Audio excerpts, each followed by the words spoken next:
12 to 1 p.m. Central African Time. Some critics have accused DRC President Felix Tshesikedi of not wanting peace despite an agreement by the United States and Qatar. Meanwhile, the treason trial of the former President Joseph Kabila began in the capital, Kinshasa. He is also facing charges including rape and murder linked to his alleged support for M23 rebels. For more, we are joined on the line by Kabasu Babu Katulondi, a Congolese writer and democracy activist. Kabasu, good afternoon, and thank you for joining us on Africa Update. Oh, thank you very much, and warmest greetings to your listeners in the region. Now, Kabasu, you're accusing the DRC President Felix Tshesikedi of not wanting peace. Tell us why.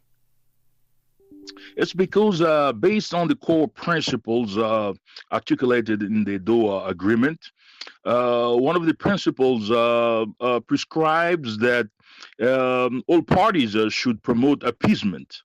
However, and unfortunately, indeed, we see that the Kinshasa regime is going on with actions not only related to the unfortunate prosecution of a former president, Joseph Kabila, but many other acts of oppression and repression.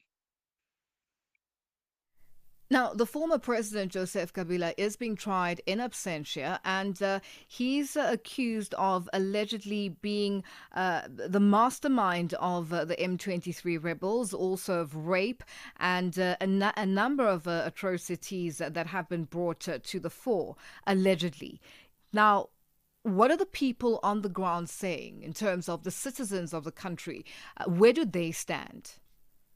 Well, as you would guess, the views and perceptions are divided. Those who are core Tshisekedi loyalists, of course, and militant of his party, they support him because according to them, the war must go on and Tshisekedi must militarily vanquish M23, AFC M23, and also sort of also crush all his political opponents to maintain his grip on power. On the other hand, people who side with the opposition and other organizations of civil society claim that or point out that accusation, the prosecution, does make sense. First of all, in terms of the legal proceedings, and it is an aspect that has been pointed out by former President Kabila's lawyers.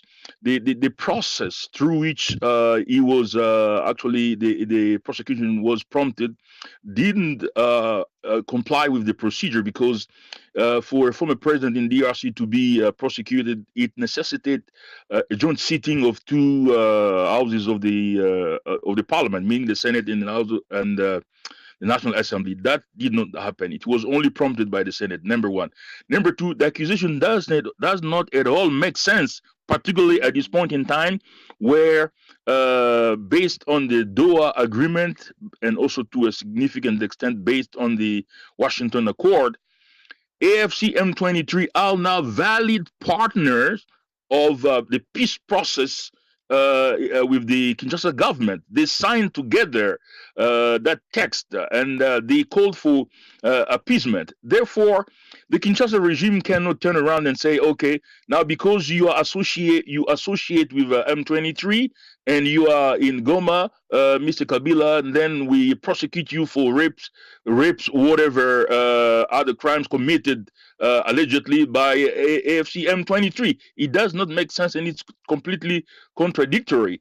That's number one. But number two, number three, the very same accusation could be leveled against President Tshisekedi because he is the one who plotted a coup against President Kabila when he was an incumbent. And secondly, President Tshisekedi is the one with his regime who revived the M23 when they were defeated, disbanded in the region. He's the one who called them, invited them to Kinshasa with a proposal of M23 soldiers becoming part of a special brigade of Tshisekedi's private security in the presidential guard. Soldiers and officers who had been imprisoned by Kabila regime were brought out of prisons. They're the ones now who went ahead, formed special forces of M23 and conquered Goma and Bukavu. So that's what people say it's nonsensical. Yeah. Now, Kabasu, what should be happening now? What are you calling for President Tshisekedi to do, especially to bring peace and stability to that eastern part of the country? And, there are a number of things that are happening on the ground, and the international community is waiting for the peace agreements to be adhered to.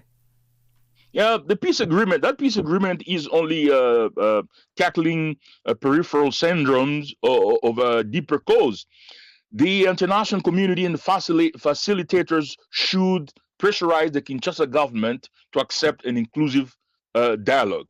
The Sun City Pretoria Agreement framework and model has got very constructive elements that can be utilized to pressurize Mr. Tshisekedi for peace. Only an internal inclusive dialogue that tackles particularly the issue of a crisis of legitimacy and deviation from constitutional democracy. Only tackling those issues will bring durable peace in the Congo and the region. In a now deleted YouTube video released in May, former President Kabila lashed out at the Congolese government. What is the reaction to the video and the reasons behind it being deleted?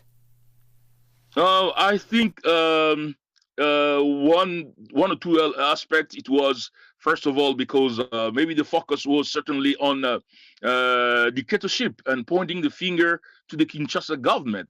Of course, there's an element of personal animosity. Personal animosity, and any facilitator, any mediator must understand that element of animosity, personal animosity between Kabila and Tshisekedi, because Kabila is the one who handed power over to Tshisekedi, and Kabila went a step further to ask to plead with President Cyril Ramaphosa. Kabila sent envoys here to plead with President Cyril Ramaphosa so that President Cyril Ramaphosa can convince 11 African presidents who gathered in Addis Ababa in 2018 to accept the election results. Now Tshisekedi turns around Kabila, and Kabila considers that he's persecuting him, invading his farms and resort and so on and so forth. So that element pushes Kabila to point out dictatorship, which is reality, and the Kinshasa regime doesn't want to accept that they are in a real autocratization and tyrannical rule of the Congo. Now, Kabasu, what needs to happen in the DRC for peace and stability to prevail, and for the citizens of a country to redevelop their country peacefully and also benefit from the minerals in the eastern part of the country? We had a framework. We had what they called the sacrosanct Sun City Covenant, which really any political scientist and historian of Congo politics and of African politics will tell you that the Sun City Republican Pact really provided the Congo with the core principles and values of constitutional democracy. Any person who rules the Congo must abide by that. The Congolese people don't ask much, just abide by the terms, principles, the framework of constitutional democracy.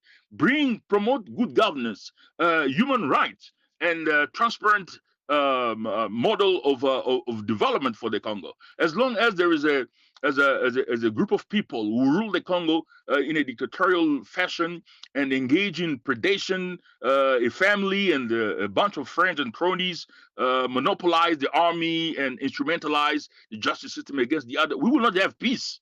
So we would advocate South Africa's involvement, because South Africa has got the legacy of the Sun City Republican Pact. President Mbeki was the catalyst in the spirit of Ubuntu and African Renaissance and NEPAD. So that legacy is there. America doesn't have a legacy of Sun City Republican Pact. Doha doesn't have that legacy. South Africa has that legacy. So I don't understand why South Africa has relinquished that legacy.